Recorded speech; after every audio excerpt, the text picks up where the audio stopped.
రైతు భరోసాపై మరి కాసేపట్లో కేబినెట్ సబ్ కమిటీ భేటీ కానుంది. డిప్యూటీ సీఎం బట్టి విక్రమార్క ఆధ్వర్యంలో సబ్ కమిటీ సమావేశం కానున్నారు. ఈ సమావేశంలో రైతు భరోసా అమలు విధి విధానాలపై సబ్ కమిటీలో చర్చించనున్నారు. ఈ విధి విధానాలను మంత్రివర్గ ఉపసంఘం కేబినెట్కు సిఫార్సు చేయనుంది.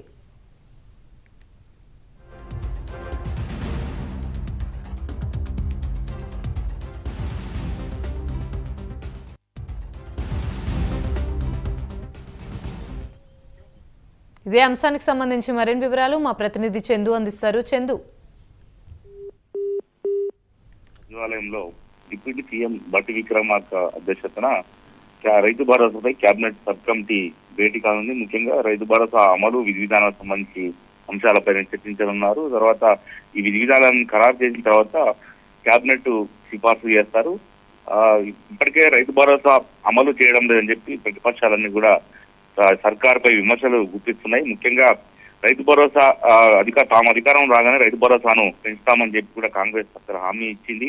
ముఖ్యంగా గతంలో రైతు బంధు పేరిట బీఆర్ఎస్ పార్టీ 10,000 రూపాయలు ఇస్తే ఇప్పుడు 15,000 రూపాయలు ఇస్తామని చెప్పి కూడా కాంగ్రెస్ పార్టీ చెప్పింది. ఈ నేపథ్యంలోనే 1 ఇయర్ దాటింది, ఏడాది పాలన కూడా పూర్తయిన తరుణంలో రైతు భరోసాను అమలు చేయాలని కూడా ఇప్పటికే పెద్ద ఎత్తున డిమాండ్ వినిపిస్తున్న క్రమంలో సంక్రాంతి నుంచి రైతు భరోసాను అమల్లోకి తీసుకురావాలని కూడా ప్రభుత్వం అయితే భావిస్తోంది.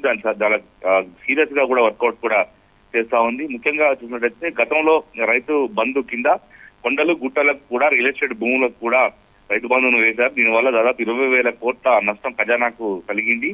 కాబట్టి తాము పంట వేసిన వాళ్ళ భూములకు మాత్రమే, సాగు భూములకు మాత్రమే రైతు భరోసాను వర్తింపజేస్తామని ఇప్పటికే ప్రభుత్వం అయితే చూచాయగా చెప్తూ వస్తుంది. ఈ క్రమంలోనే దానికి సంబంధించి పంట వేసిన వాళ్ళకి ఎట్లా చేయాలి, విస్తీర్ణం ఎంత, దాంతో శాటిలైట్ సర్వే ఆధారంగానే ఈ రైతు భరోసాను అమలు చేయాలని కూడా ప్రభుత్వం చూస్తుంది. ఈ క్రమంలోనే ఈ కటాఫ్ కూడా పెట్టాలని కూడా భావిస్తుంది. ముఖ్యంగా గతంలో 100 ఎకరాల రైతులకు కూడా రైతు భరోసా, రైతు బంధు పథకాన్ని వేసిన క్రమంలో రైతు భరోసాను 10 ఎకరాల వరకు వేయాలా లేకపోతే 7 ఎకరాల కటాఫ్ పెట్టాలనే అంశంపై కూడా కేబినెట్ ఈ సబ్ కమిటీ కూడా చర్చిస్తుంది. ఇప్పటికే రాష్ట్ర స్థాయిలో రైతుల అభిప్రాయాలను కూడా ఈ కేబినెట్ సబ్ కమిటీ తీసుకున్న నేపథ్యంలో ఈ రోజు సమావేశం కీలకంగా మారబోతుంది.